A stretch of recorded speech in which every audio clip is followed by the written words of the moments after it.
Boa noite a todos e a todas, né? Mais uma vez aqui reunidos para a nossa 17ª Semana do Trabalho, esse ano, né? Esse semestre com um tema de extrema relevância na agenda da classe trabalhadora, mas também na história da classe trabalhadora, porque a gente tem visto pelos dias anteriores que os desafios que a gente tem com relação às desigualdades persistentes, elas não são para ser resolvidos em 1 ano, 2 anos. Talvez nós tenhamos que assumir os compromissos dessa geração com a agenda de combate às desigualdades.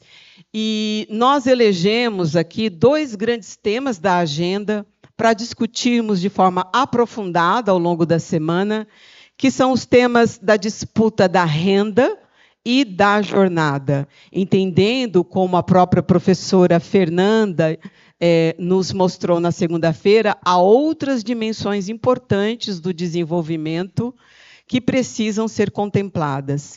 E a gente pôde aprofundar um pouco isso ontem com o Prado e também com a professora Renata, né? Então, essa riqueza de debates e essa possibilidade, né, de pensar e refletir sobre saídas e alternativas nos traz, na noite de hoje, para um novo e importante debate e dimensão das desigualdades e dos impactos que as mudanças do mundo do trabalho têm tido sobre a classe trabalhadora. Eu queria informá-los, né, que, exceto a segunda-feira, em que a nossa atividade online foi ao vivo, né, todas as demais estão sendo gravadas e, posteriormente, serão disponibilizadas no canal da escola, né? Lembrando que, além da atividade de hoje, né, que será apresentada pela nossa colega Irene Juarez Dias, Trabalho, Subjetividade e Produção da Vida, no dia de amanhã discutiremos gênero, raça e tempo de trabalho, que são as desigualdades invisíveis, e também teremos o encerramento com a nossa atividade cultural, que é o Teatro de Bolso da Companhia de Engenho Teatral. Nós, como eu disse na segunda-feira, procuramos construir uma trajetória na semana em que vocês pudessem aprofundar conceitos teóricos, categorias do desenvolvimento importante, uma análise de conjuntura e da agenda da luta dos trabalhadores, né? Ontem nós aprofundamos as questões relacionadas às alternativas e às mudanças estruturais necessárias para a nossa sociedade. E hoje a gente entra num debate sobre a subjetividade, essa relação de trabalho, subjetividade e produção da vida. Então, vocês percebam que a gente vai, né, como a gente diz, saindo do geral para o específico, né, vai trazendo dimensões e um caráter interdisciplinar, que é a nossa característica de observar, né, os problemas, de analisar os problemas, né? E, com isso, a gente espera que, ao final dessa semana, vocês, de fato, tenham elementos para pensar, né, na trajetória acadêmica de vocês, para quem está começando a turma 14, e agora também no trabalho de conclusão de curso da turma 12. Né? Então, nosso objetivo é sempre esse intercâmbio e enriquecimento da experiência de vocês aqui. Bom, sem mais delongas, né, queria agradecer mais uma vez a generosidade, né, e a prontidão com que a Irene, né, aceitou fazer a coordenação dessa mesa e passar, então, a palavra para ela, né, para ela fazer a direção dessa mesa. Tá? Boa noite, Irene. Obrigada mais uma vez. Tá Imagina. Bom? Eu que agradeço. Muito boa noite a todos, a todas, a todes. É uma honra para mim estar aqui hoje. É uma honra estar aqui no meio da professora Lelita e do professor Daniel, que nós gostamos muito. E o tema não podia ser mais importante no dia de hoje, né? Porque o nosso assunto ele vai falar da redução da jornada. Em algum ponto ele vai falar dessa jornada. Mas primeiro eu vou me apresentar. O meu nome é Irene. Eu sou a estudante de graduação, estou no 5º semestre, eu sou professora de língua portuguesa e de espanhol de formação, mas eu sou uma bancária, dirigente sindical, eu estou liberada para as atividades sindicais há 3 anos. Atualmente, eu estou como coordenadora da Regional Oeste e eu milito nos coletivos de gênero e de raça do Sindicato dos Bancários de São Paulo, Osasco e região. Vim fazer o curso justamente por indicação do sindicato e por entender que a formação que eu tinha, ela não me dava insumos suficientes para ter um debate com a categoria que, de fato, é bastante exigente. E aqui eu tenho encontrado muito mais do que eu imaginava e tenho conseguido aí fazer um bom debate com a categoria e com toda a base, né?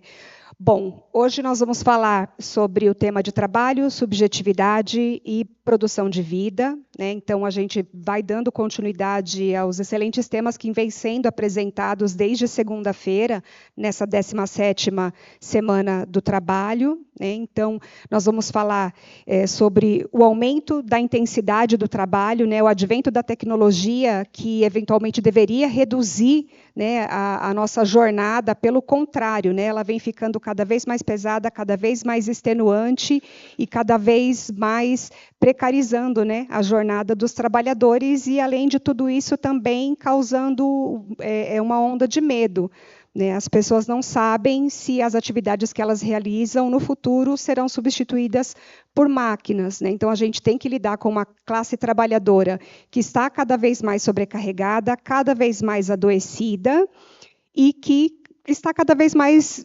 desesperançosa, né? Então, a esquerda ela não oferece soluções fáceis para a base, né? Então, a gente tem que lidar com tudo isso e também com as nossas dores. Então, hoje, aqui com a professora Lelita e com o professor Daniel, a gente vai discutir sobre essas contradições, sobre diferentes perspectivas, né? Tendo como elemento central a produção de vida, como própria subjetividade, né? E vamos debater, então, sobre a importância do descanso, a convivência, a cultura, né? E todas essas coisas que são tão importantes e tão caras, além do trabalho, né? Eu acredito que todos nós que estamos aqui, nós trabalhamos porque nós precisamos, né? A gente pode até gostar do que faz, mas todo mundo aqui precisa trabalhar. Então, como a gente lida, né, com essa dor de ter que se dispor, né, do seu tempo, da sua saúde, do seu tempo de vida para ter o sustento, né? Então, a gente, obviamente, acredito que não tenhamos respostas para essas dores, mas sim provocações e novas formas de enxergar, né, todas essas condições. Então, compondo a mesa, a professora Lelita. A turma 12 está conhecendo a senhora pessoalmente hoje, né? Uma satisfação para todos nós. A professora Lelita, ela é doutora em filosofia pela Universidade de São Paulo, e o professor Daniel Ferrer, que é doutor em Direito do Trabalho e da Seguridade Social pela Faculdade de Direito da Universidade de São Paulo. Nós vamos iniciar com o professor Daniel, tá certo? Mas antes de passar a palavra, eu vou informar que o tempo previsto é de aproximadamente meia hora. Estamos juntos? Você está comigo? Está comigo?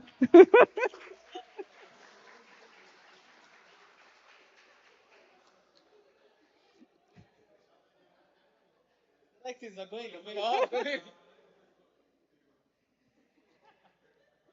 Boa noite, professor. Seja bem-vindo. Muito obrigada. Eu vou...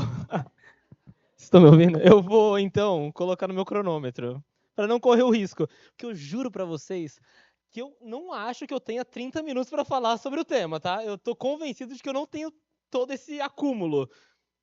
Mas existe, como vocês me conhecem, sempre um risco de eu me empolgar. Então, eu acho razoável colocar exatamente. Meu problema são os parênteses, que aí eu abro parênteses atrás de parênteses e aí a coisa fica extensa. Então... Ó, eu vou colocar aqui meu cronômetro e a gente vai avaliando. Também, se eu estiver divagando demais, alguém me dá um toque, tá? Vocês me interrompam. Aliás, assim como nas aulas, tá? A gente vai deixar as perguntas para o final, mas me interrompam a qualquer momento. Não se preocupem com isso, não é um problema. A Liga fica preocupada. Não, mas vai dar certo. A turma 14 tá me conhecendo hoje também pessoalmente. Porque esse semestre eu só tô dando aula para eles virtual, né? Então, eles estão aqui me reconhecendo pela primeira vez. Também estou feliz de ver vocês. Ah, Flávio, eu não tinha conhecido ainda, não tinha visto. Tudo bom? A Marta também. Ainda é bom ter esse contato finalmente presencial. Bom, o que eu pensei aqui para a nossa atividade de hoje? O tema trabalho, subjetividade e produção da vida permite vários caminhos, né? E eu optei por fazer uma introdução a essa discussão a partir do referencial no qual eu fico mais confortável, que obviamente é o Marx. Então, eu vou fazer uma apresentação aqui, uma proposta de um pouco de qual é o acúmulo da reflexão marxista a respeito do trabalho, da própria concepção de trabalho em sentido mais amplo e da subjetividade humana. E pensando o trabalho na perspectiva que a Lilica, inclusive, nos provocou, a Lelita também na nossa reunião de professores, de pensar o trabalho para além da força de trabalho, ou seja, o trabalho para além da condição de mercadoria. Pensar o trabalho enquanto categoria transhistórica, que atravessa não só o modo de produção, mas todos os outros modos de produção que o antecederam e que provavelmente, se tudo der certo, né, Samuel? Se a gente superar o modo de produção capitalista, o trabalho ainda vai insistir em estar entre nós. Então é um pouco de pensar esse trabalho em perspectiva transhistórica.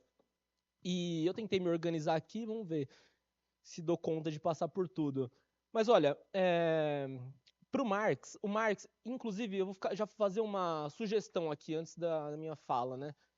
Tem um vídeo do professor José Paulo Neto, a gente conversou isso, inclusive, nas reuniões de professores, que eu recomendo muito para vocês, que chama O Conceito de Trabalho em Marx. É um vídeo de 20 minutos, na verdade, é um vídeo que foi um recorte de um curso que tem sobre método em Marx no YouTube, que é um curso grande, mas esse recorte vale muito a pena vocês verem.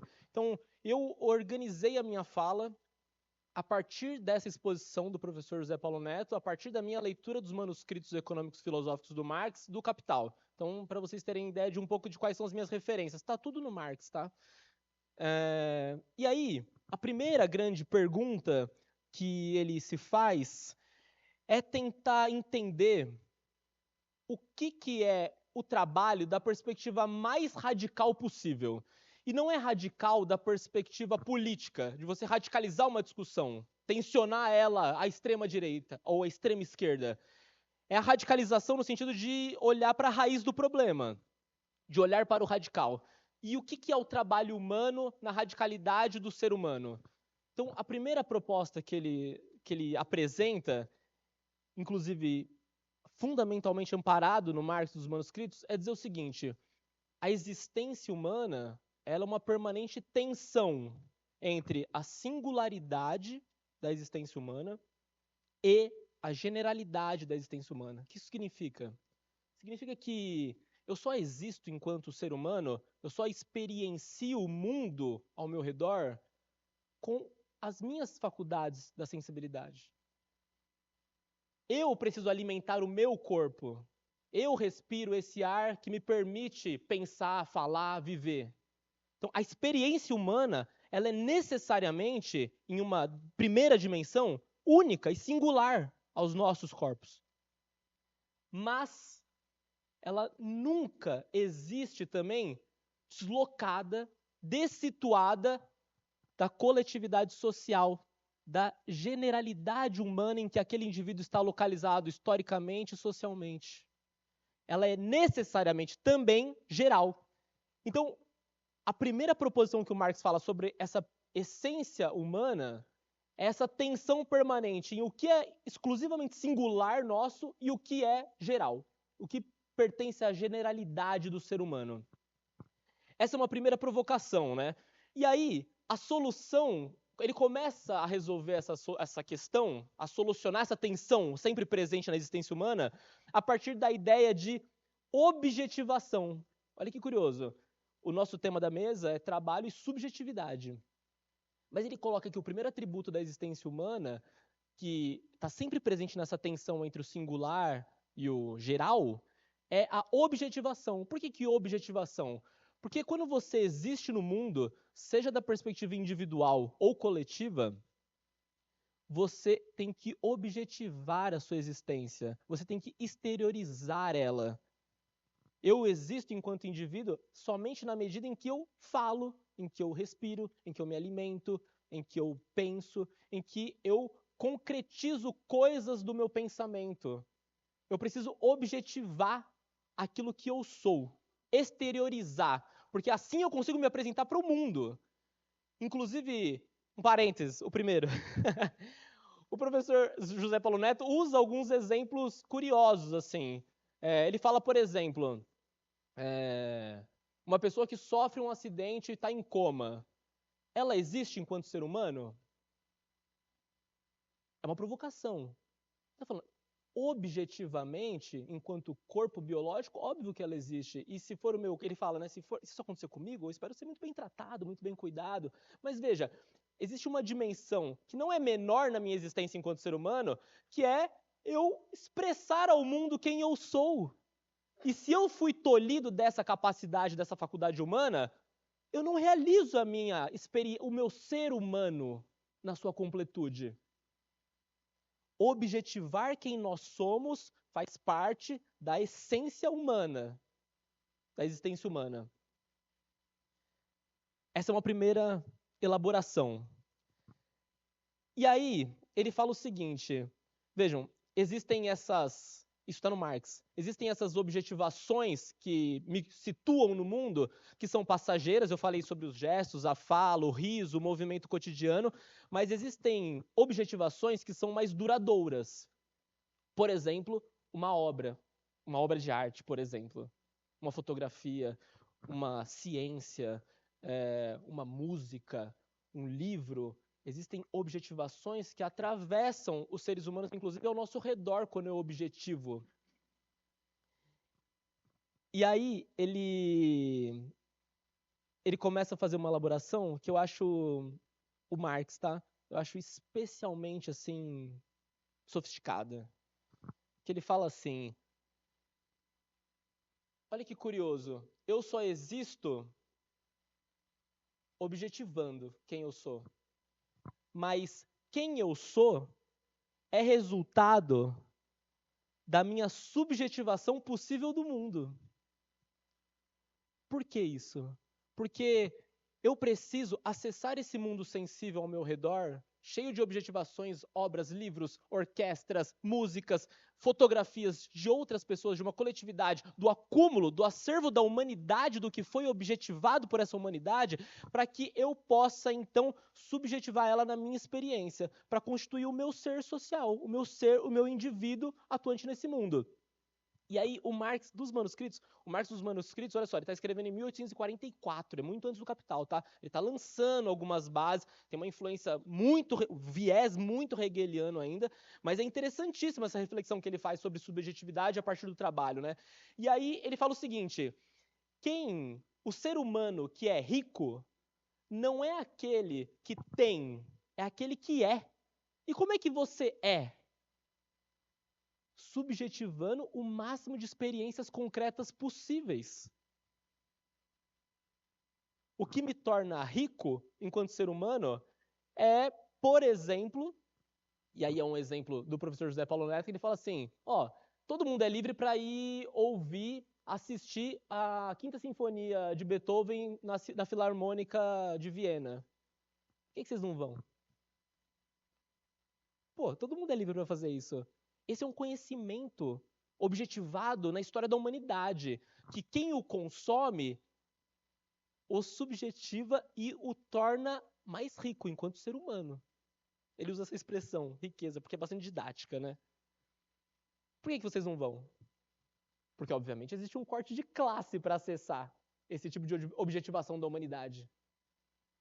Vocês começam a intuir alguns recortes de classe que o Marx vai fazer mais para frente. Mas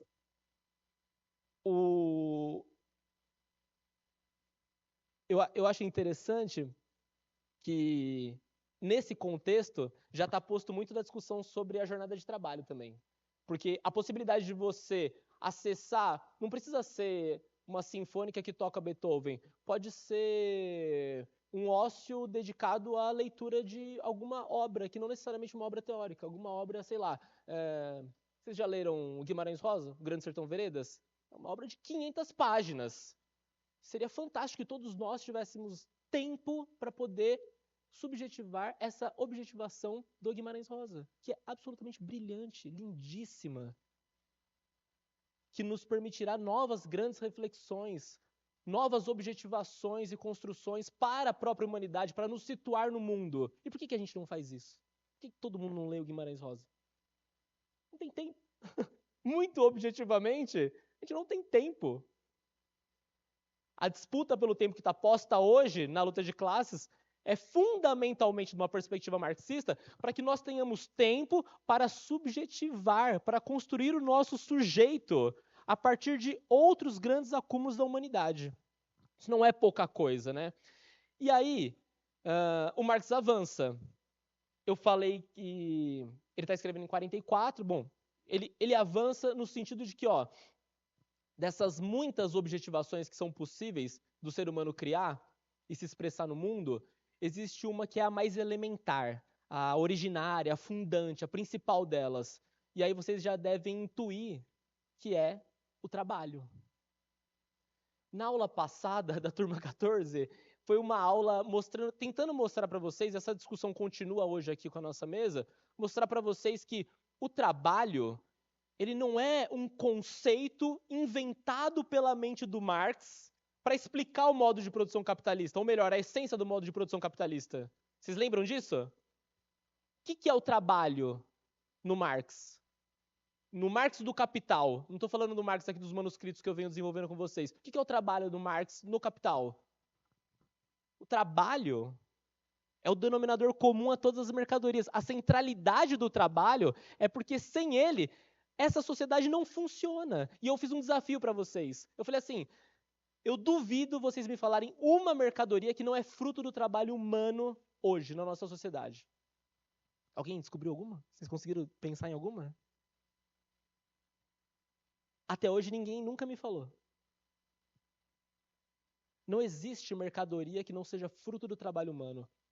E quando você se depara com uma mercadoria, você não vê trabalho humano nela. Quando eu vejo essa garrafa de água, de imediato, o que eu vejo? A necessidade humana que ela satisfaz, que é matar minha sede, e o preço, o valor de troca. Quantas canetas eu preciso para trocar por uma garrafa de água? Lembram disso? O trabalho, que é o denominador comum a todas as mercadorias, que é a essência que permite que eu determine em que medida de equivalência eu troco canetas por água, ele não é perceptível de imediato. O que o Marx está falando é que todas as coisas, elas têm uma essência e uma aparência. E se, para rememorar, né? Se a essência e a aparência das coisas coincidissem imediatamente, toda a ciência seria supérflua.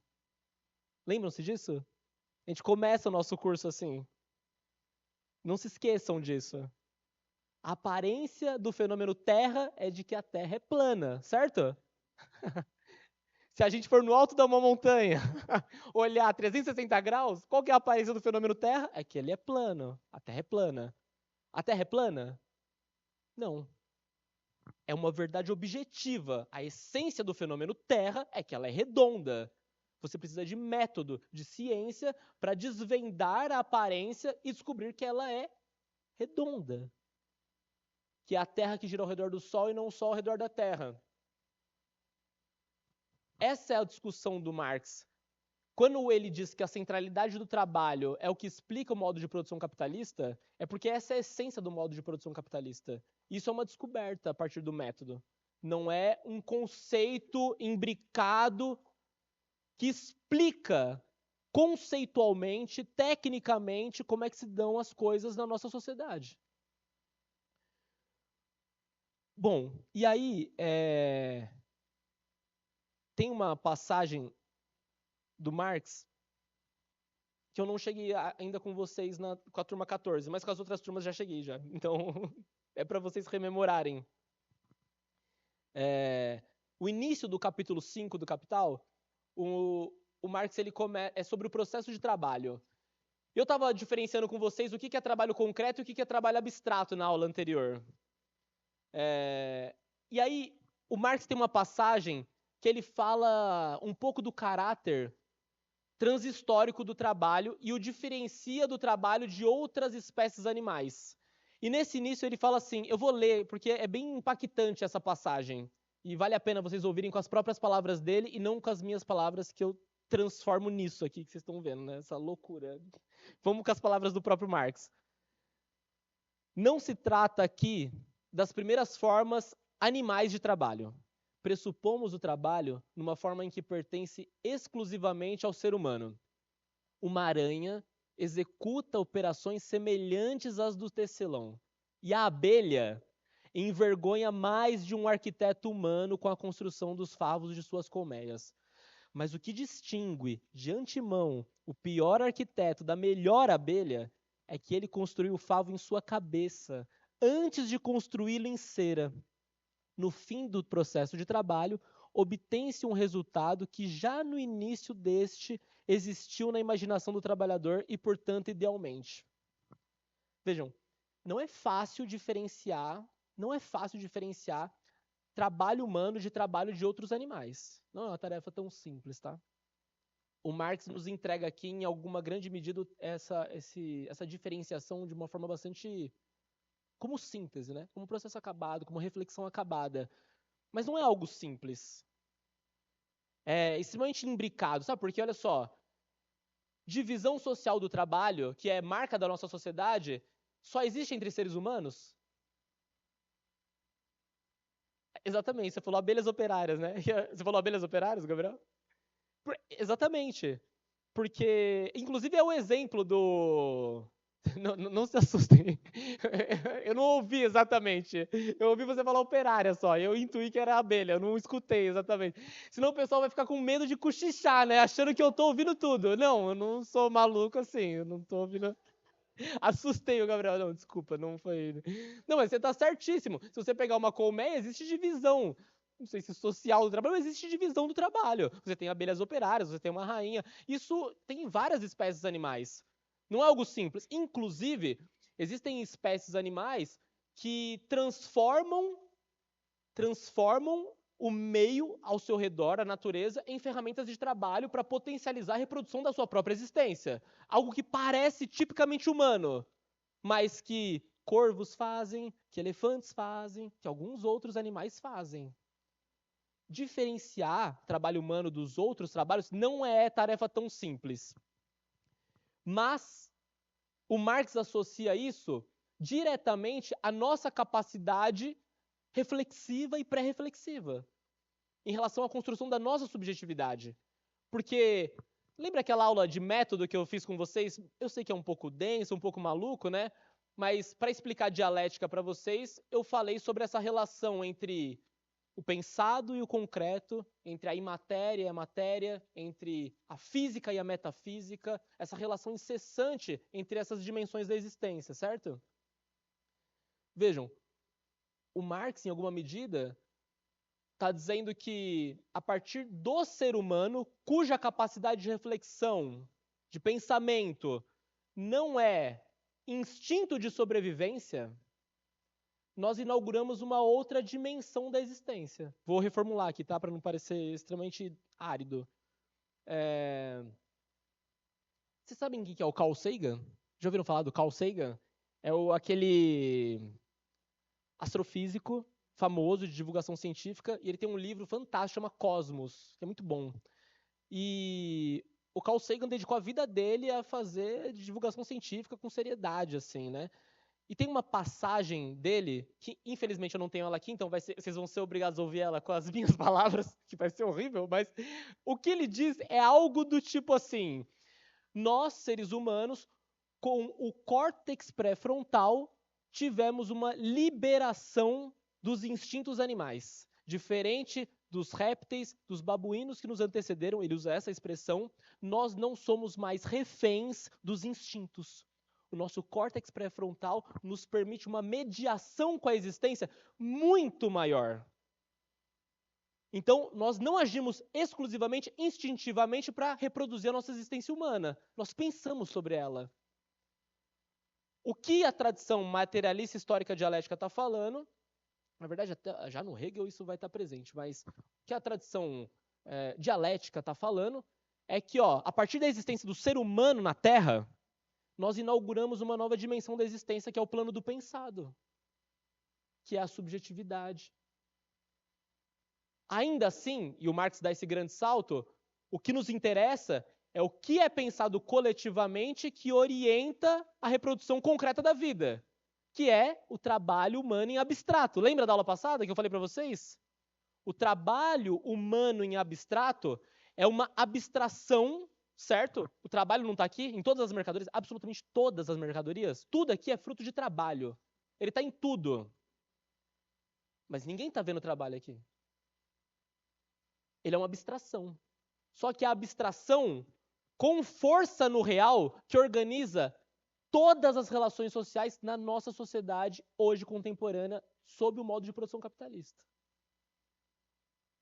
Entenderam a importância desse desvendamento da fronteira do fazer científico metodológico no marxismo? Ao meu ver, é grande e bonito assim, né? Eu acho que na aula passada eu estava mais organizado as ideias. Hoje eu estou mais errático. E aí, só para concluir mesmo, eu devia terminar agora, né? enquanto eu estou vencendo ainda, né? Deixa eu ver aqui o que eu gostaria de falar para vocês, além disso. Olha, eu vou para uma questão mais instigante, tá? Para a gente pensar esses últimos minutos aqui, mais contemporânea, a partir dessa reflexão filosófica. O Marx legou para a gente várias tarefas, então, né? E uma delas, que ele não resolveu, apesar de ter dado as bases para a gente fazer essa reflexão que a gente está fazendo aqui hoje, é sobre o Estado e sobre a ideologia. Inclusive, são dois debates, né, que a sociologia, a economia política, a ciência política vai se degladiar ao longo do século XX sobre como disputar as ideologias, ou o que pensar sobre as ideologias e o que fazer com o Estado. Isso definitivamente não foi pacificado e não é pacificado até hoje. É uma disputa. O Marx chegou até essa fronteira e nos deixou para resolver esse problemão. E aí, eu queria falar especificamente sobre ideologia com vocês muito rapidamente. Muito rapidamente. Porque tem pouco tempo, mas porque essa discussão sobre a construção da nossa subjetividade, de uma perspectiva mais humana, mais profunda, que transcende o próprio modo de produção capitalista, nos permite fazer. E aqui, ao meu ver, a discussão sobre ideologia e essa disputa das consciências, que é muito também dos nossos tempos, ela se divide fundamentalmente em 3 concepções sobre ideologia. Uma primeira concepção está mais associada à ideia de falsa consciência. Ideologia como algo que é orquestrado por uma classe dominante para levar a classe dominada a erro. É uma falsa consciência embutida para a dominação. Essa é uma utilização até que corrente da expressão de dominação ideológica. Uma segunda expressão de ideologia, que também atravessa e perpassa a constituição das subjetividades, é talvez mais famosa, que é a ideia de estruturas simbólicas, que eu posso resumir muito facilmente aqui em Cazuza. Ideologia, eu quero uma para viver. Já ouviram? Óbvio. Óbvio, né? Ah, tá. Não, beleza. Vejam, a ideologia como algo necessário para que eu possa me objetivar enquanto ser humano. Eu preciso acreditar em algo. É uma estrutura simbólica pré-existente a mim, mas que eu reivindico ela. Eu reivindico uma ideologia para viver. Essa é uma segunda concepção de ideologia que é bastante diferente da primeira. E uma terceira, que seria a materialidade das ideologias, que, ao meu ver, está mais articulado com um rigor metodológico da própria elaboração marxista, que é compreender a ideologia não como dominação, nem como estrutura simbólica, mas como uma força material que se impõe sobre nós, independente de alguém orquestrar ou não. Seria, por exemplo, eu tomar pela essência do fenômeno a sua aparência. Vejam, se eu perguntar para qualquer pessoa, não vocês, depois da nossa conversa, qual é o valor dessa garrafa de água? Se eu perguntar na rua, se eu perguntar para qualquer pessoa, qual é o valor dessa garrafa de água? Provavelmente a pessoa vai me dizer, R$5? O valor expresso pelo seu valor de troca, ou em moeda, em dinheiro, é típico do nosso tempo, certo? É a aparência do fenômeno. É uma primeira aparência do fenômeno. Esse é o valor da garrafa de água? Qual que é a essência da garrafa de água no modo de produção capitalista? O trabalho humano, exatamente. O que eu estou querendo dizer por materialidade das ideologias é que tudo que se apresenta a nós vem embutido de forma pré-reflexiva a concepção daquela sociedade em que você nasceu. Se impõe com força material a ideologia sobre nós. Bom, inclusive, deixa eu fazer uma propaganda. É chato isso, né? Mas eu vou aproveitar, já que eu tô... Não, é que a Lilica até compartilhou. Eu publiquei, tem umas 2 semanas, um texto no Nexo Jornal. Não sei se vocês viram, sobre pejotização. E aí, a provocação do texto, inclusive, eu tive que mudar o título do texto. Merda isso, né? Porque não cabia lá na newsletter. Mas o título do texto original era: Juízes podem transformar aviões em pássaros? E trabalhadores em empresas? Vejam. E aí, a primeira frase do texto: a resposta a essas perguntas depende da compreensão que se faz do que é ficção e do que é realidade. Isso é uma disputa. É uma disputa, certo? E aí eu vou fazer uma discussão sobre o que é o princípio da primazia da realidade no direito do trabalho, querendo dizer que no direito do trabalho não interessa se eu fui lá e assinei a carteira de trabalho, se eu de fato fiz um contrato de trabalho. O que interessa é que tenha relação de emprego fática, certo? Se você paga salário, se é com habitualidade, alteridade, subordinação, se tem os requisitos do vínculo, não interessa se é oral, tácito, o vínculo está caracterizado, certo? E a própria CLT, ela se previne de ataques ficcionais, de um juiz olhar para aquela relação que tem subordinação e falar assim: não, esse avião aí não é uma aeronave, é uma aeroave. É um pássaro. Dane-se. Entende o que eu estou querendo dizer? Mas, da perspectiva da classe trabalhadora, essa materialidade tem que se provar na prática. Ou na praxis, se vocês preferirem a expressão marxista. Eu vou ler o último parágrafo desse texto que eu fiz propaganda. Então vocês têm o primeiro e vão ter o último. Então leiam, por favor, a metade, tá? Vou mandar nos grupos. Vou ler 2, perdão, que senão não vai fazer sentido só o último. Em um exercício de especulação, arrisco dizer que o STF permitirá uma pejotização seletiva, dirigida sobretudo às classes, às frações da classe trabalhadora já atomizadas com baixa capacidade de mobilização, com destaque blá blá blá blá blá, nas quais a sedução da ideologia empreendedora encontra terreno fértil.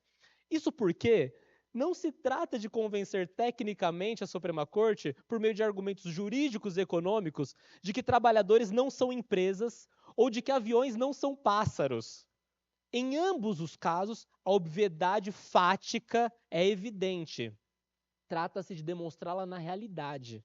Pássaros realizam manobras abruptas e alteram subitamente a trajetória do voo.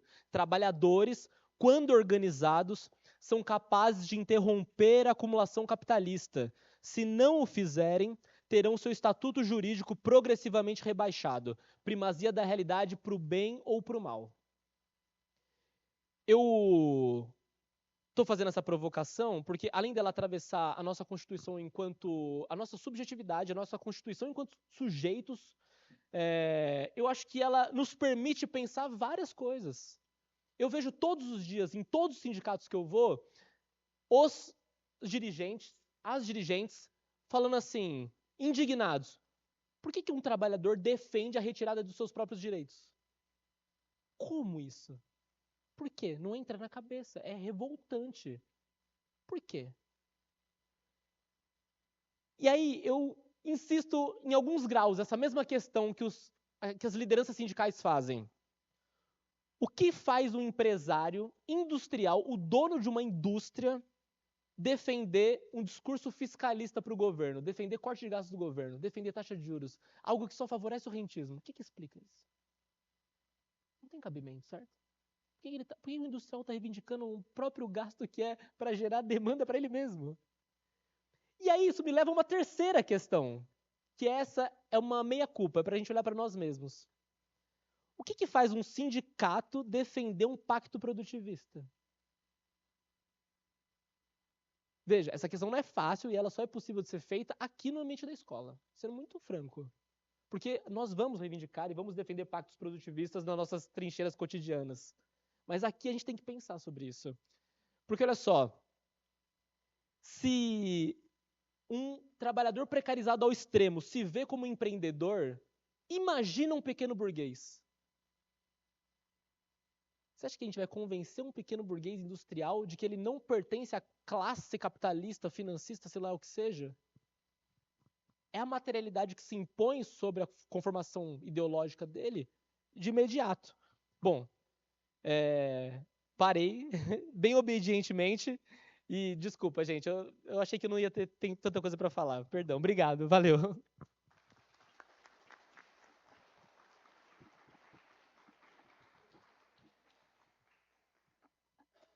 Muito obrigada, a mesa agradece, principalmente a pontualidade, mantendo o nosso compromisso com a pontualidade dos alunos, como a Dilson, que acordou 5 horas da manhã, está 11 dias sem folga. Agora a gente vai dar continuidade à nossa mesa com a professora Lelita. Vou passar a palavra a ela, tá certo? Seja muito bem-vinda, é uma honra recebê-la.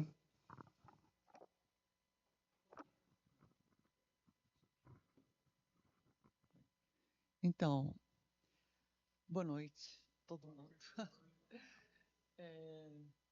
Eu não tenho a facilidade da fala do Daniel, né? Não tenho isso. Eu, inclusive, comentei com ele, com a Eliana e com a Irene também, não sei se com a Irene também, que eu sempre fui muito tímida, embora não pareça, né? Por isso, eu preparei por escrito o que eu vou falar. A minha timidez me levou a muito estudar, a muito me aprofundar nos assuntos, e eu fico bastante insegura de dizer algo que não repercuta de alguma forma na subjetividade das pessoas, que é o tema da nossa mesa, né? Então, eu só queria corrigir a Irene. Além do que você disse sobre mim, eu sou psicanalista há mais de 15 anos, tá? Os alunos sabem disso. Então, eu vou começar dizendo, eu vou me soltar na medida que eu conseguir, né? Mas eu queria lembrar que hoje, né, atualmente, hoje, principalmente, né, as pessoas trabalhadoras do nosso país estão conseguindo, vinham exigindo, estão conseguindo, né? Principalmente o movimento louvável, né? Vida além do trabalho, uma vitória, né? Uma vitória que consiste na proibição, né, da escala 6x1 do trabalho, né?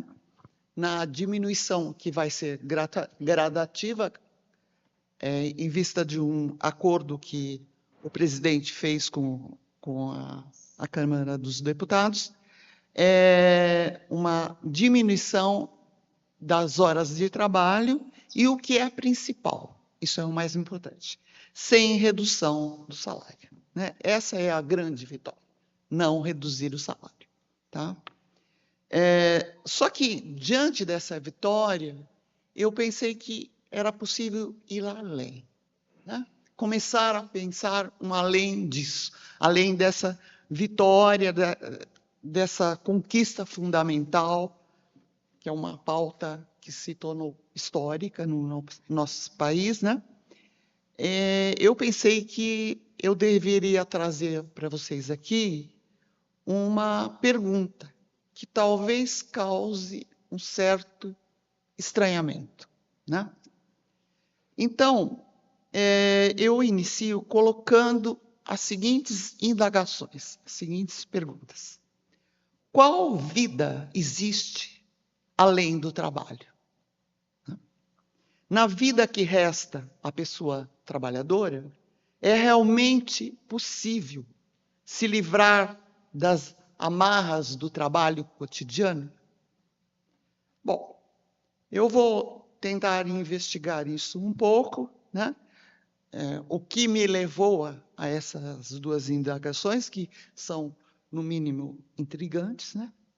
E eu irei ilustrar a minha exposição de hoje com exemplos que retirei de um livro, uma obra, né, que muitos dos meus alunos aqui presentes já devem ter lido. O livro se intitula A Loucura do Trabalho, Estudo de oh, meu Deus, me travou a língua. Psicopatologia do trabalho. Então, vou começar a comentar alguns aspectos que eu considero fundamentais para nós pensarmos se existe realmente o que existe, se existe vida além do trabalho. E que vida é essa? Que vida é essa que nos resta, né? O Deju comenta nesse livro, como os meus ex-alunos devem se lembrar, o caso das telefonistas. O caso das telefonistas, ele se refere a problemas na França. Mas quem já leu esse livro sabe que a Irene, inclusive, né, que o que ele discute tem um valor que ultrapassa as barreiras de um país chamado França, né? São coisas, aí a Irene, para concordar comigo, né, que a gente vê acontecer aqui, no Brasil. Eu vou falar das telefonistas, mas eu lembro de uma aluna da escola, que eu não lembro o nome dela. Era uma senhora já, ela morava na periferia de São Paulo e ela trabalhava no telemarketing. Ela ficou tão fascinada com o livro do Deju que no Instagram dela, ela copiou a capa do livro, e não tinha foto dela, tinha a capa do livro A Loucura do Trabalho, né? Porque ela dizia que tudo que ela vivenciava, o Deju descrevia no livro dele. Valquíria, isso mesmo, Valquíria é o nome dela. Inclusive, ela fez um TCC sobre esse assunto, né? Foi isso. Então,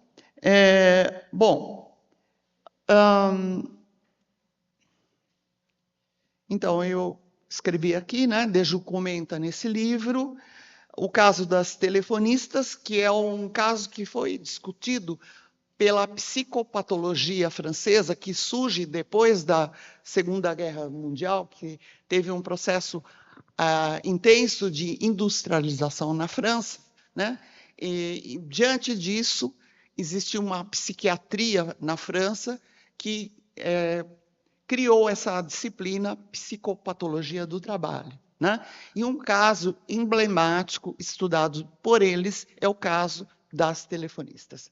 Eu acho que é um exemplo muito forte e eu vou me guiar pelo exemplo do Deju, né? Só lembrando aqui, para refrescar a memória de todo mundo, né, que o telemarketing é uma estratégia de marketing, de propaganda e de vendas que utiliza ligações telefônicas e outros meios de comunicação remotos para promover produtos, serviços ou manter relacionamentos com os clientes, né?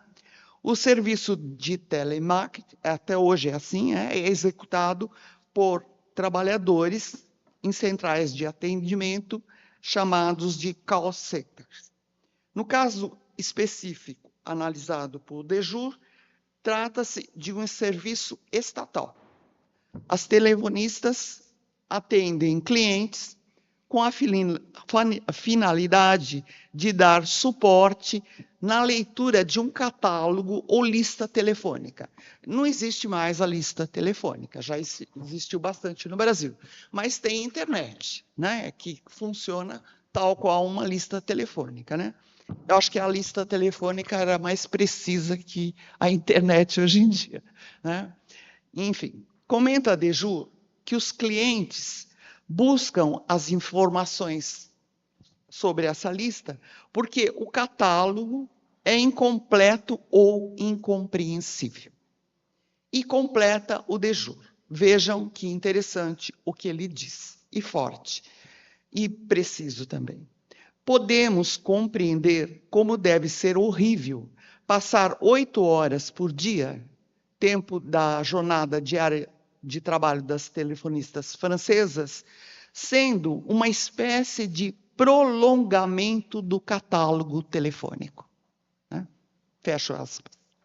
Já por si, o trabalho das telefonistas, muito provavelmente, deve produzir, na subjetividade de cada uma delas, um sentimento de baixa autoestima. Na subjetividade de cada uma delas, um sentimento de baixo autoestima permanente, independente, isso é importante, da escala de trabalho. Pode diminuir ou aumentar. Esse sentimento é permanente, porque ele é produzido nessa organização do trabalho do telemarketing. Esse sentimento não muda, né? Ele pode ser por mais tempo ou mesmo menos tempo. Isso não muda a subjetividade das telefonistas que fazem esse trabalho.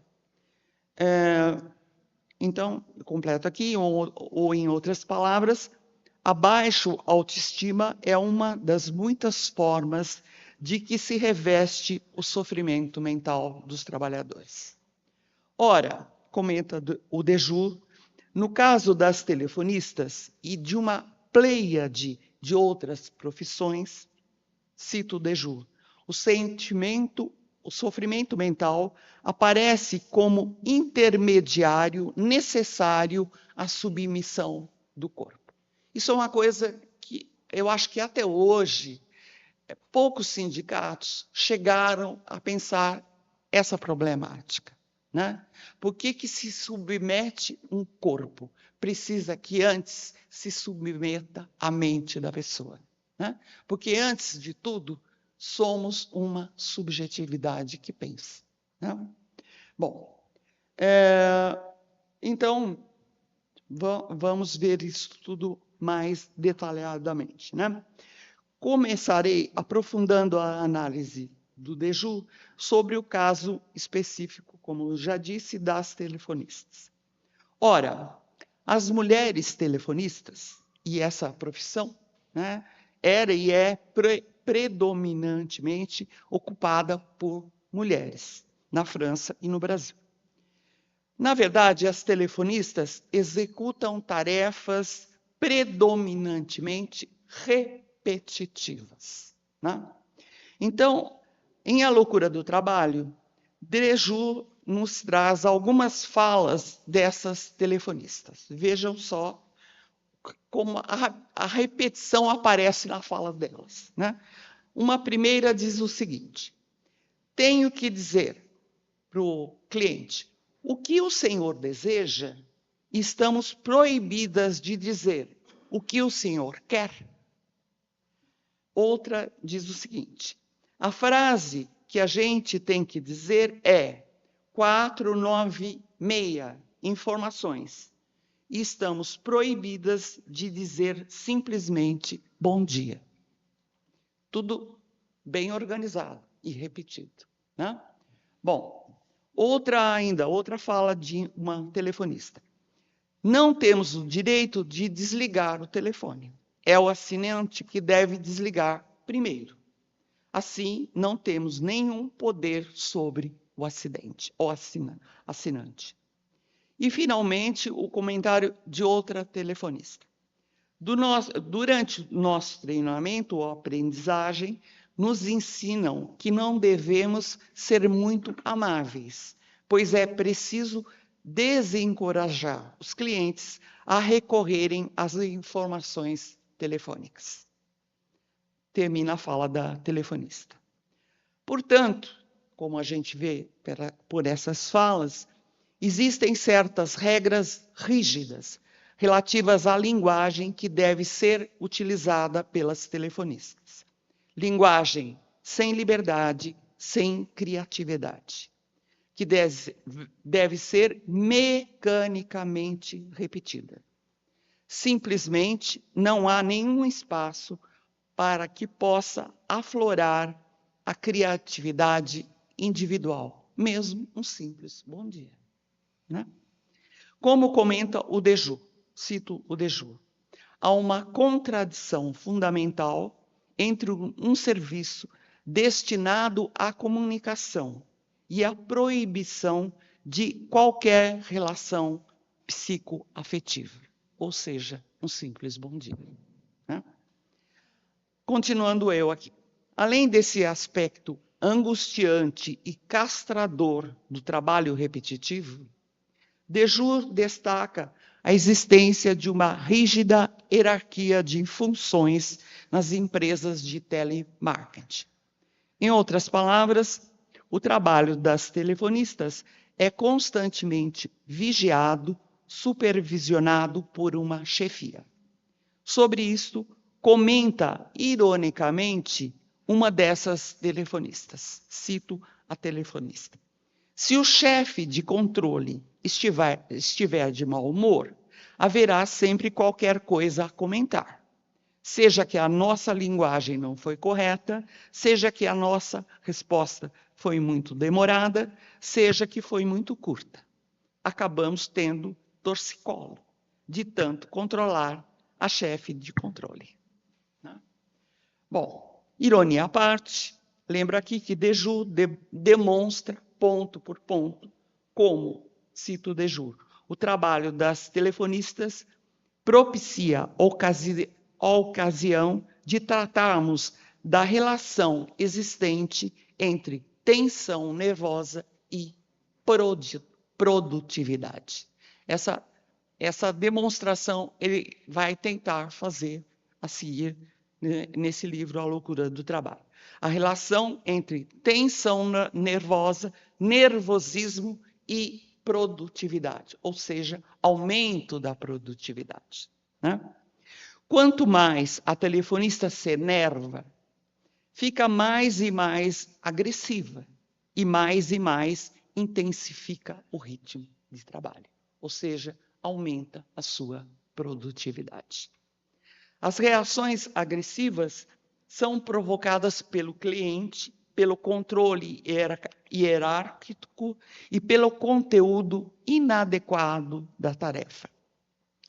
Quem gostaria de ser apenas e tão somente o prolongamento de um catálogo telefônico capenga, desleixado? A frustração e as provocações vão se acumulando na subjetividade da telefonista, provocando, em conjunto, uma agressividade reativa. Sem encontrar uma saída, qual pode ser o destino dessa agressividade? A única saída é de voltar à agressividade contra ela mesma, a telefonista. Ora, diante da necessidade de respeitar a realidade do mundo, né? Ou seja, de ganhar um salário, né? E viver sob o medo imposto por uma disciplina da fome. E isso Dejoux diz que isso atravessa qualquer trabalhador, desde o mais pobre até o mais abastado, o medo da fome. Né? Bom, então, continuando.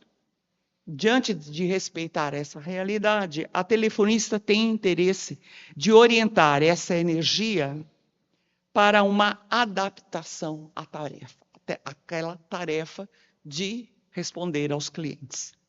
Devido a um processo que transforma a agressividade em culpa, através de um retorno contra si mesma, é implantado um círculo vicioso, através de um retorno contra si mesma. Eu estou repetindo. É implantado um círculo vicioso onde frustração alimenta a disciplina. Quanto mais frustrada ela se sente, mais ela segue a regra imposta. É implementado um círculo vicioso onde a frustração alimenta a disciplina, base do comportamento condicionado. Ou seja, como conclui o Dejoux, a telefonista transforma-se na artesã do seu próprio condicionamento. Ou, por fim, diz o Dejoux,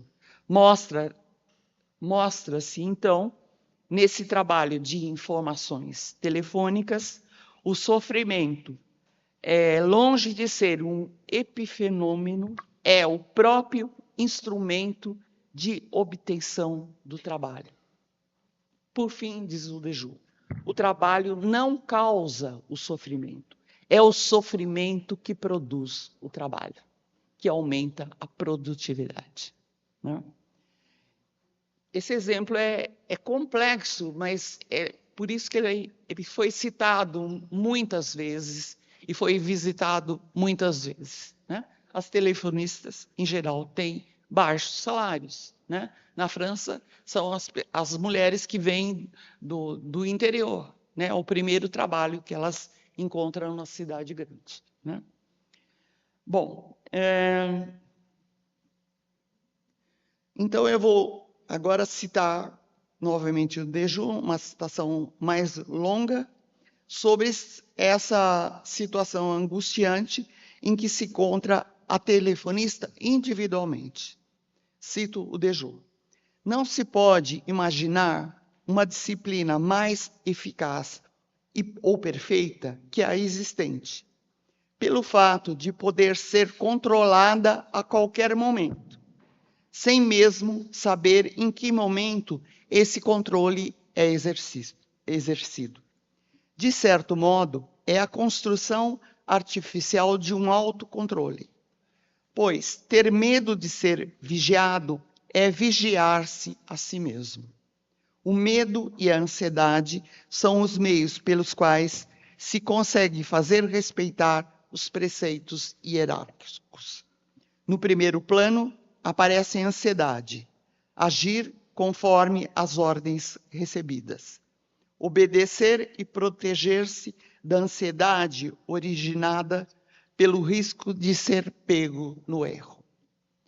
O condicionamento constitui, de certa maneira, a sintomatologia da neurose desencadeada pela organização do trabalho. E conclui o Dejoux dizendo: a erosão da vida mental individual dos trabalhadores é útil para a implantação de um comportamento favorável à produção. Ou seja, o sofrimento das telefonistas é explorado pela organização do trabalho para aumentar a produtividade da empresa, seja ela estatal ou privada. Ora, eu estou terminando aqui. Tenho tempo ainda? Tá bom. Ora, cito o Dejoux novamente. Nas tarefas repetitivas, os comportamentos condicionados não são unicamente, prestem atenção, consequências da organização do trabalho. Não são unicamente. Mais do que isso, eles estruturam toda a vida externa àquele trabalho. Mesmo quando a pessoa adquire tempo de vida para além do trabalho, assim mesmo, de certo modo, continua a se submeter aos critérios e exigências sempre crescentes de produzir mais. Exemplifiquemos mais uma vez com falas das telefonistas francesas apresentadas no livro A Loucura do Trabalho. Diz uma delas: o trabalho nos deixa idiotas, até fora do trabalho. Outra diz: o trabalho é completamente falso. Quando falamos, é a empresa que fala. Quando saio do trabalho, falo com as pessoas com frases da empresa. Outra: quando alguém na rua nos diz bom dia, respondemos: o que o senhor deseja?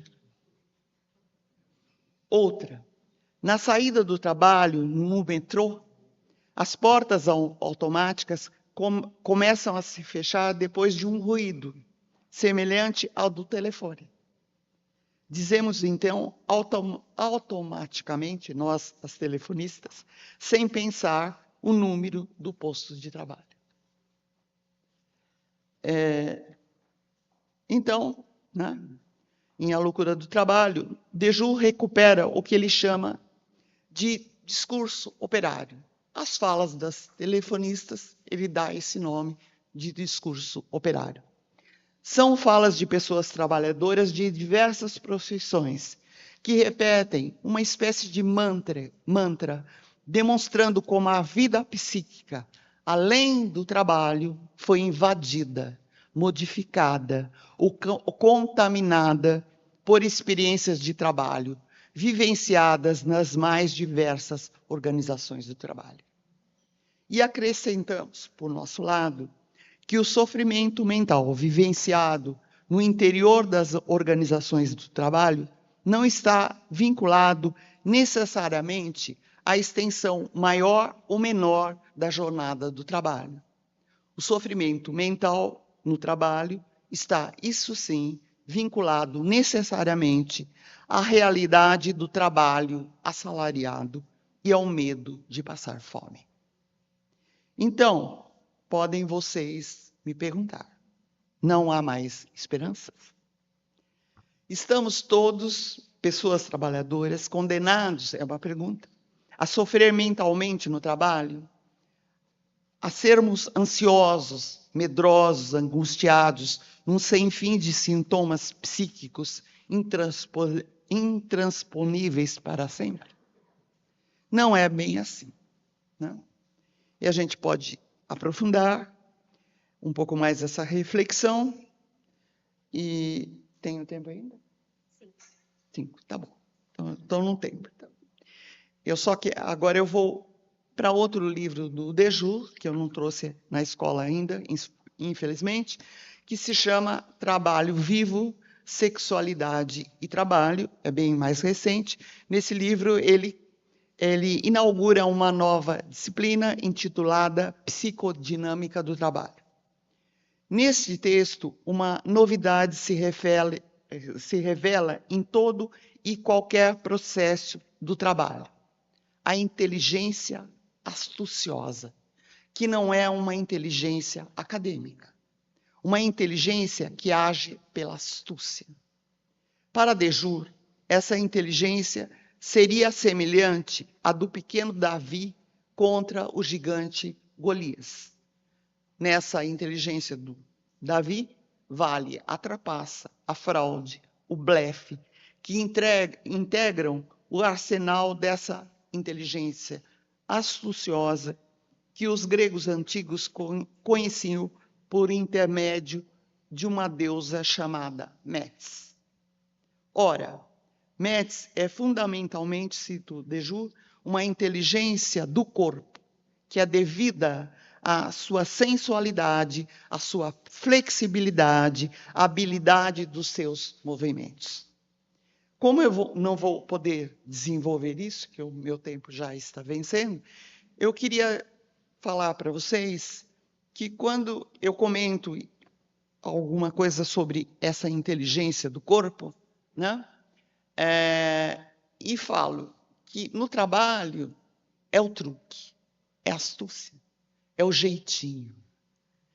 Nenhuma tarefa é realizada tal qual ela foi programada pela empresa, pela organização do trabalho. Ela é realizada integrando a astúcia, o jeitinho, que senão não existia trabalho realizado. seria o fim dos tempos. Sempre isso é convocado, o próprio trabalhador convoca nele mesmo esse truque, sem o qual não existe trabalho realizado, não existe nem mercadoria. É só isso. Agradeço.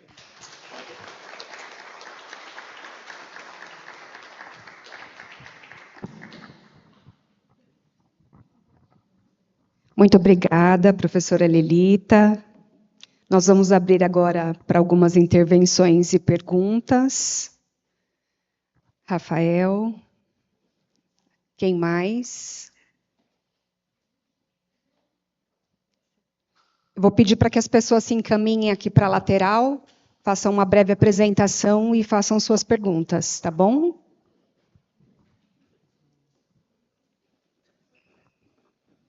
Posso? Pode. Bom, boa noite, eu sou o Rafael, sou da turma 12.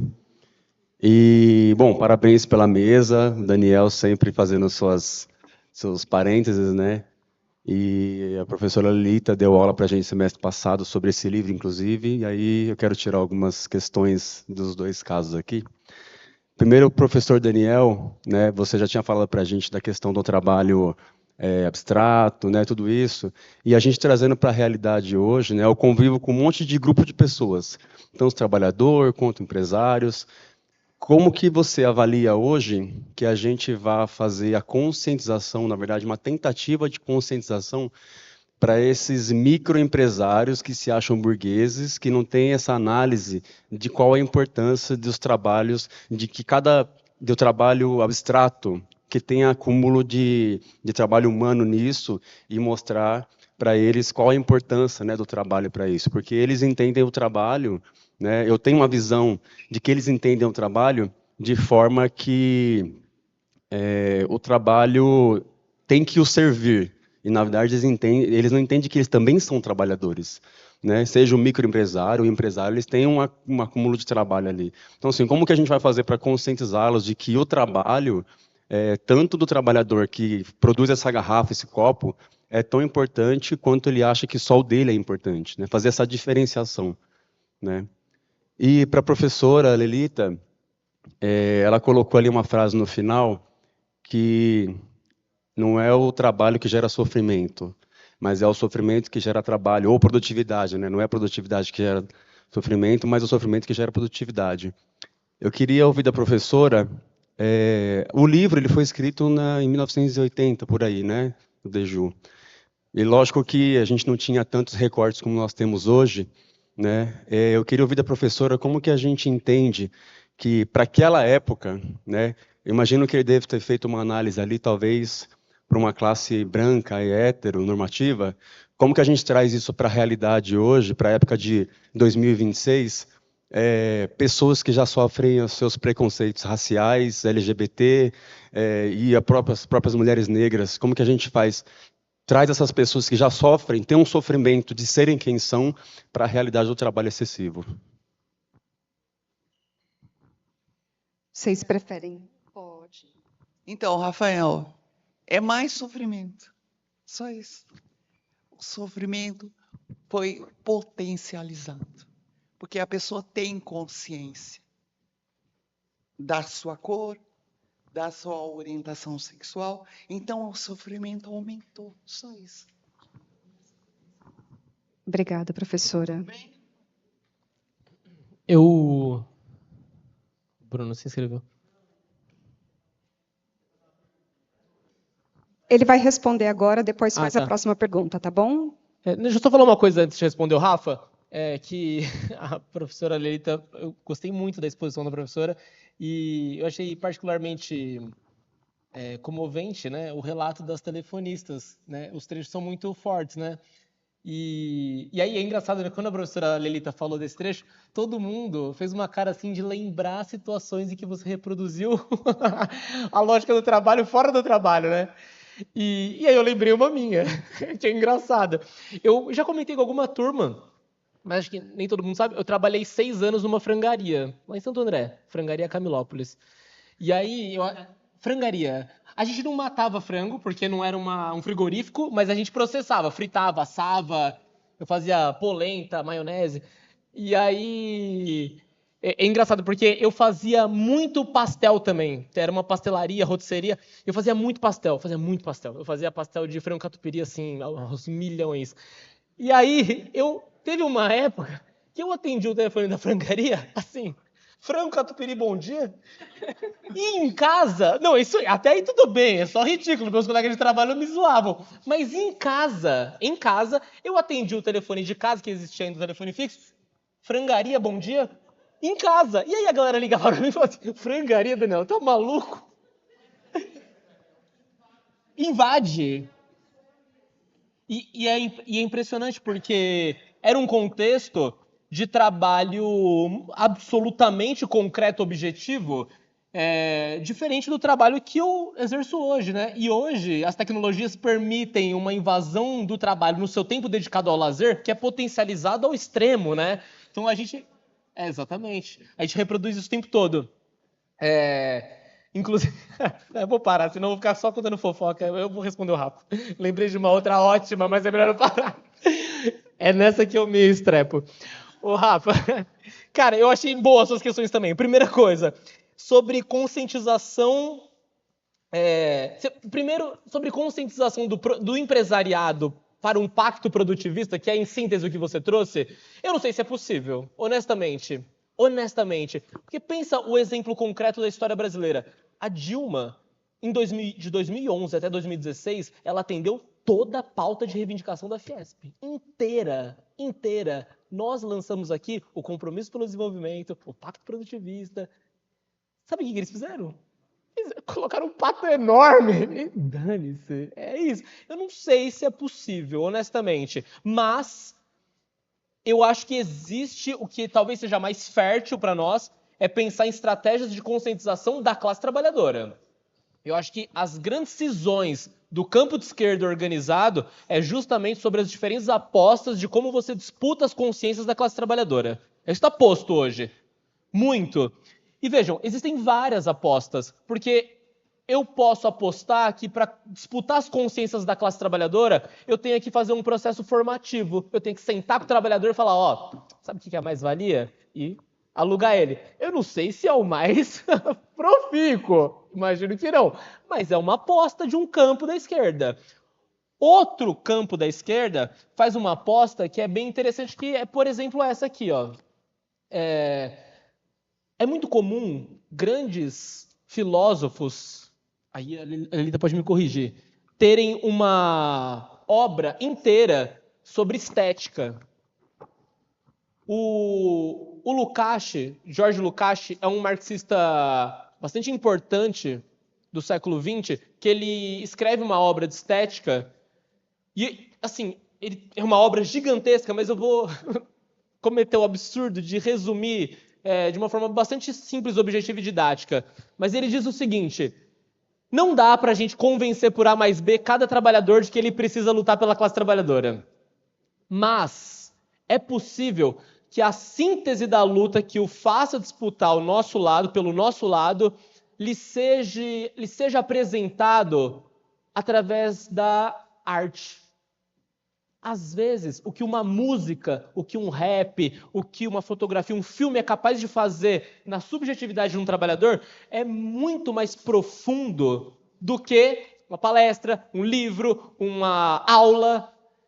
E aí ele conclui dizendo: o mundo precisa ser estetizado, porque a estética pode ser a síntese da disputa da consciência na luta de classes. E aí, essa é uma aposta, tá? Tô falando porque não é qualquer um que está dizendo, é o Lukács. Eu, particularmente, nem concordo tanto, mas eu não vou seguir por aí. Mas eu acho que é muito relevante, é importante. E você falou sobre o microempresário, tomando ele como trabalhador. Eu também tenho dúvidas se é. Acho que não. Da perspectiva do corte mais objetivo, ele compra força de trabalho? Se ele compra força de trabalho, os frutos do rendimento dele, que garantem a sobrevivência material dele não decorrem do próprio trabalho, decorrem do trabalho alheio. Os interesses dele para a reprodução da sociedade são outros interesses que não os nossos. Então, eu não acho que seja possível de tudo disputar essa camada, ainda que, às vezes, a conjuntura nos obrigue a fazer isso na disputa cotidiana. E eu entendo, e eu faço isso todos os dias. Tem que fazer, que é o nosso horizonte imediato da luta.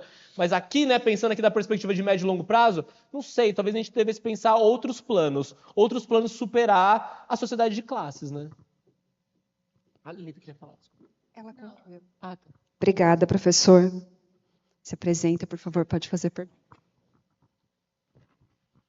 Boa noite, eu sou Maurício, da turma 13. É rápida a pergunta. Como está em disputa o tempo, neste momento, eu queria que vocês, como a gente está no ambiente de escola, tempo é uma coisa muito preciosa para o capital e ela é muito preciosa para os trabalhadores. Exatamente. Por que será que os trabalhadores têm o tempo como uma coisa subjetiva, embora ela seja extremamente concreta?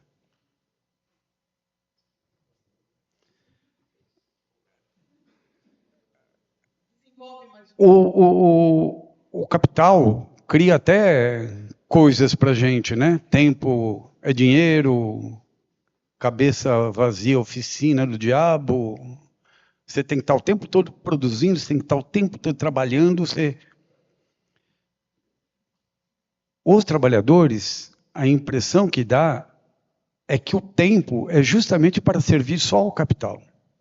E o trabalhador entende o tempo como uma coisa menor, como uma coisa subjetiva. Como a professora falou agora, tempo, este tempo nosso é vida. Nós não estamos disputando. Eu estou viajando na maionese, mas para mim é uma coisa assim, as pessoas não dão importância ao tempo. E acha mesmo que só está ocupando seu tempo se tiver no trabalho remunerado, por exemplo. Isso aqui não é trabalho. Obrigada, Maurício. Quem quer responder? Não, essa achei a pergunta difícil. Eu não sei se eu vou dialogar com o que você trouxe. Eu vou te responder. Então, eu penso assim que, seguindo a linha do Dejoux, o Dejoux, ele foi um leitor de Marx, né? Ele cita, inclusive, os manuscritos que o Daniel se referiu, né? No livro A Loucura do Trabalho, né? Ele tem como ponto de partida o Marx e outros pensadores e filósofos, né? Enfim, mas ele cria algo que eu acho que avança, né? Então, tentando responder a sua pergunta, um dos objetivos, palavra fraca, né? Uma meta do Dejoux é reencantar o trabalho. É mostrar que o trabalho é criatividade. Porque quando você... A tarefa mais imbecil, mais mecânica, como essa que eu descrevi das telefonistas, né? Ela depende da vontade da trabalhadora, do desejo dela, da subjetividade dela. Tá? Então, o objetivo do Dejoux é reencantar esse trabalho, mostrar que ele é uma coisa que cria o mundo, que cria as relações humanas. E eu trouxe até os livros aqui, Trabalho Vivo 2, Trabalho e Emancipação, ele fala que deve existir coordenação no trabalho, que só nessa coordenação no trabalho que gera o reconhecimento do seu trabalho. O teu trabalho tem que ser reconhecido. Isso é valor. Isso constrói uma identidade. Respondendo o Rafael também. A sua identidade. Você se torna sujeito e cidadão do mundo. tá? Então, o trabalho está destruído. O trabalho nos destrói. A gente precisa reencantar o trabalho. Por isso que, hoje em dia, a burguesia diz que não tem mais centralidade do trabalho. Acabou.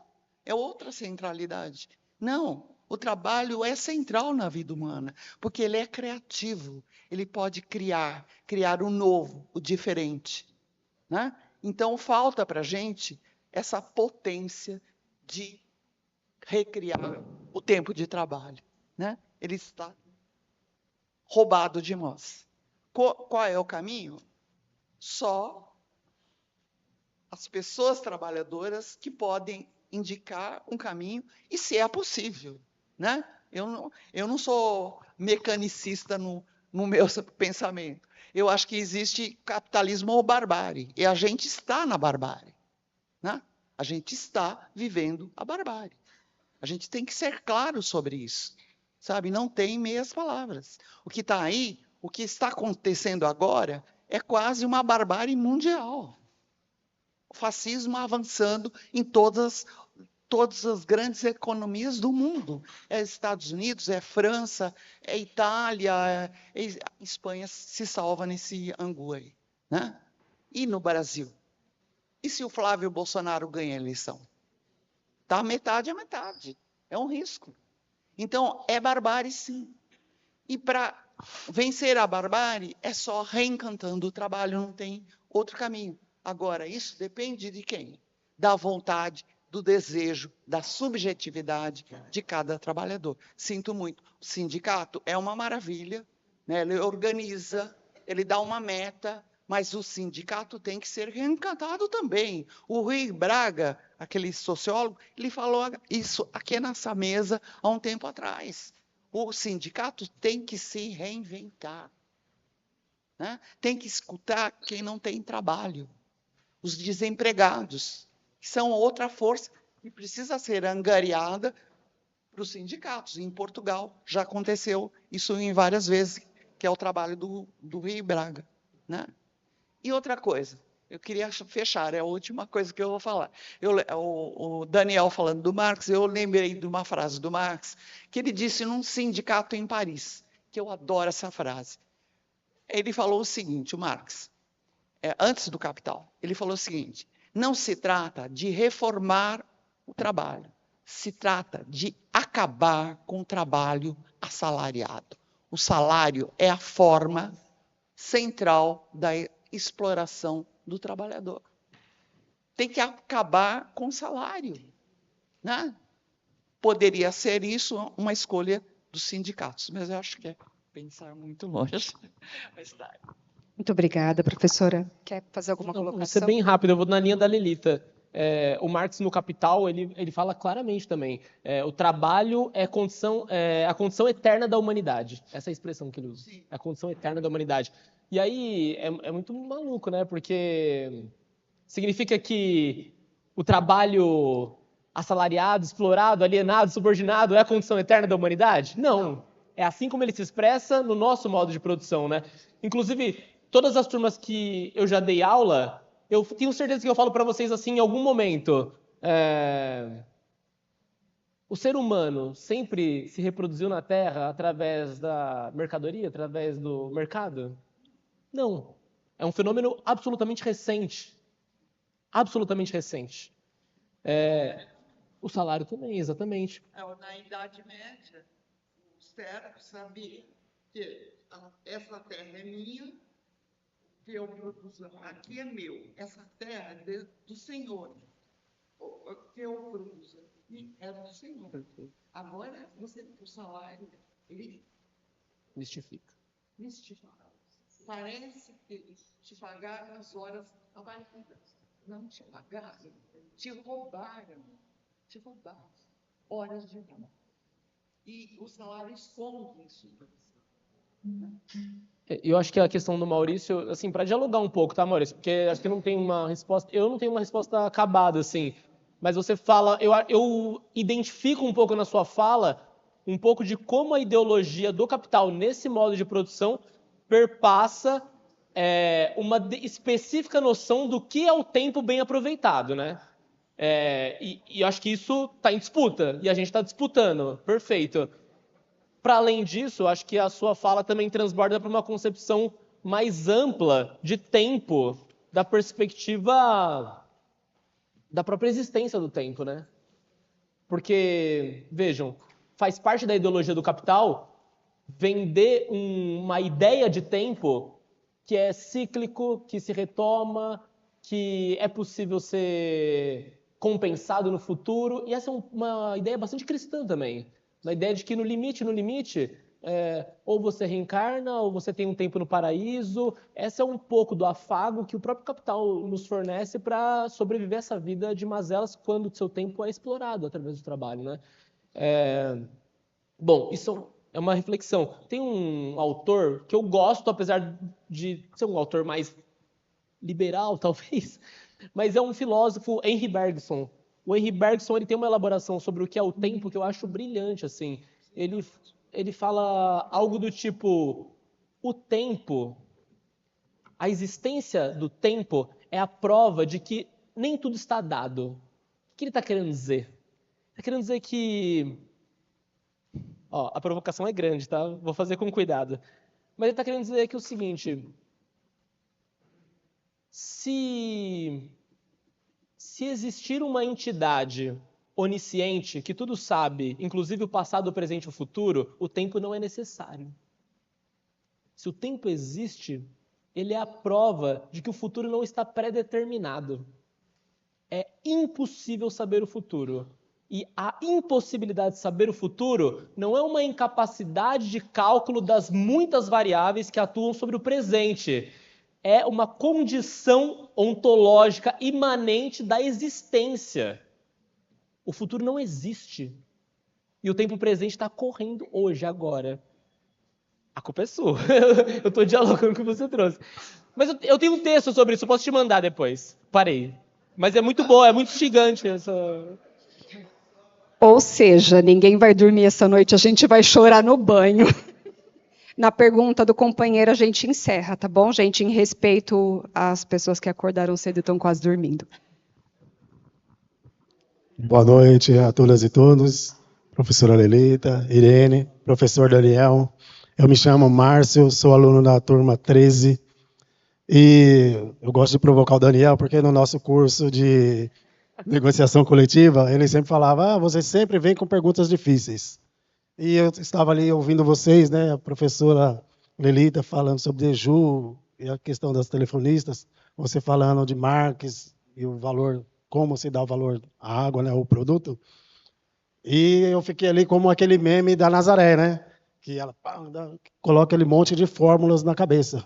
E eu quero transferir essas fórmulas da minha cabeça para a cabeça de vocês, para trazer a resposta ao qual eu fazia a pergunta. E aproveitando a oportunidade, eu falei do curso de negociação coletiva, quem não fez, ou faça, que ele é muito bom. Não só o de negociação coletiva, como tantos outros cursos que o DIESE oferece, façam os cursos de DIESE que são excelentes. E acrescenta muito na nossa vida sindical, movimento popular e até da classe trabalhadora. Então, vamos lá.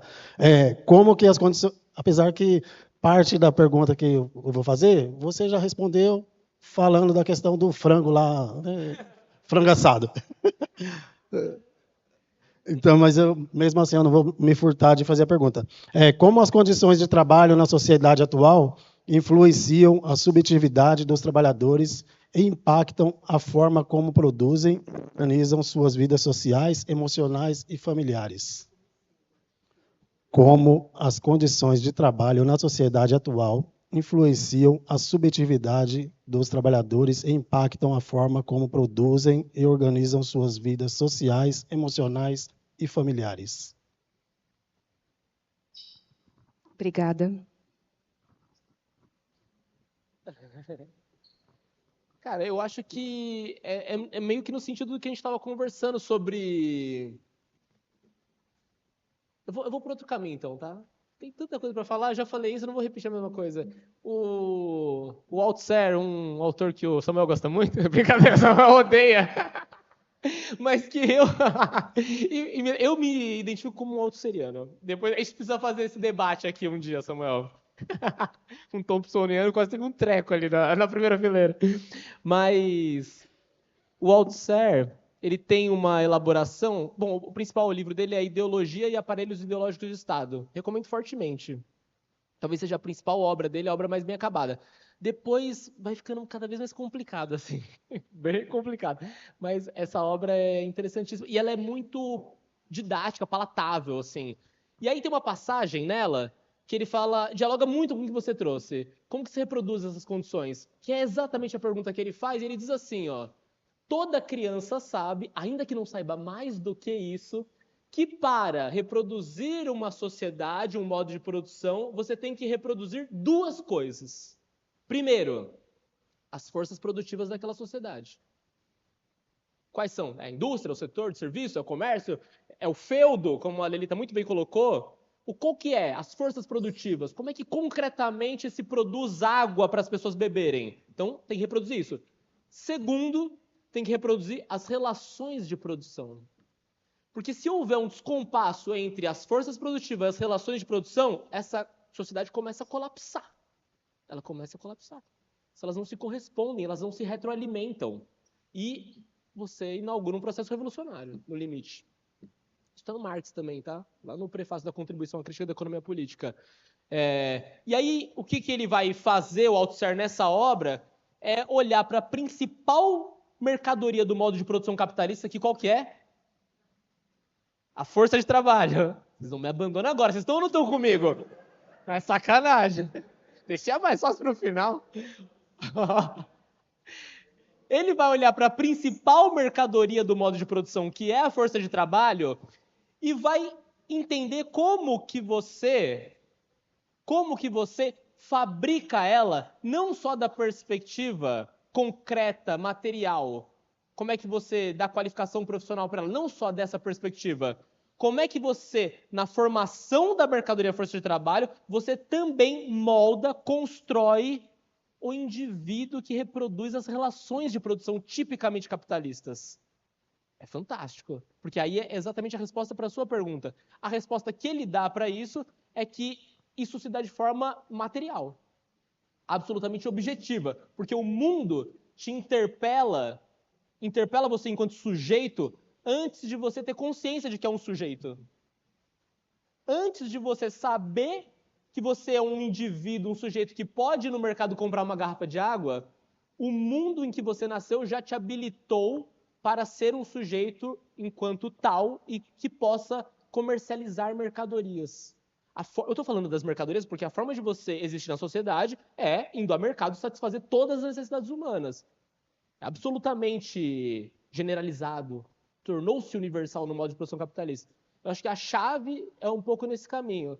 E aí disso se desdobra bastante coisa, né? Que seriam os aparelhos ideológicos do Estado, que eu não vou entrar nisso agora. Mas para trazer um elemento novo. Uma última coisa.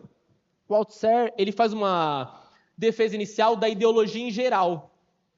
E ele se inspira no Freud. Sabia disso, né? É muito interessante. Ele se inspira no Freud e ele cita o Freud nominalmente nos aparelhos ideológicos do Estado. Ele fala assim, tal como Freud propôs o inconsciente em geral como aspecto do ser humano, da existência humana, eu proponho a ideologia em geral.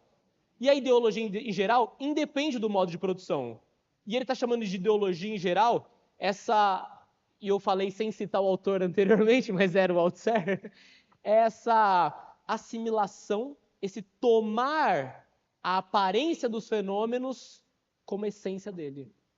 Isso ele chama de ideologia em geral. O conteúdo dessa ideologia se altera dependendo do modo de produção, mas ela atravessa o ser humano enquanto ser humano na existência histórica. E sucederá ao modo de produção capitalista, supostamente.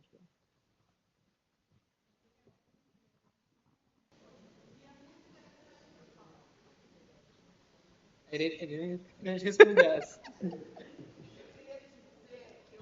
Pretendia chegar nesse momento que você citou. O que fazer no tempo que ganhamos agora?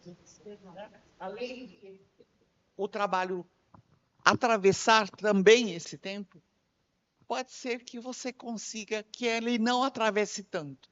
E daí, o que você faz com esse tempo que sobrou? né? Ótima pergunta. Eu acho que vai ser maravilhoso descobrir o que cada um vai fazer, porque certamente ninguém vai querer fazer a mesma coisa que o outro companheiro. Mas os primeiros momentos vão ser deliciosos, a possibilidade de pensar o que é possível fazer com o tempo, que é uma coisa que a classe trabalhadora atualmente não tem. Então, acho que vai ser um deleite, a fruição de viver essa epifania. Vai ser uma loucura. Eu quero viver isso. Respeitando aos nossos colegas e aos nossos horários, eu quero agradecer profundamente a todos que estiveram aqui presentes, agradecer de coração a professora Lelita, muito obrigada, foi maravilhosa a sua explanação. Todos nós nos lembramos das aulas e lembramos das histórias, enfim, do livro, foi maravilhoso. Agradecer ao professor Daniel, foi realmente maravilhoso, muito obrigada. A gente está com você, tá? A gente vai continuar com você, tá bom? E é isso. Alguém quer falar algumas palavras finais? Muito obrigada a todos, então. Uma ótima noite.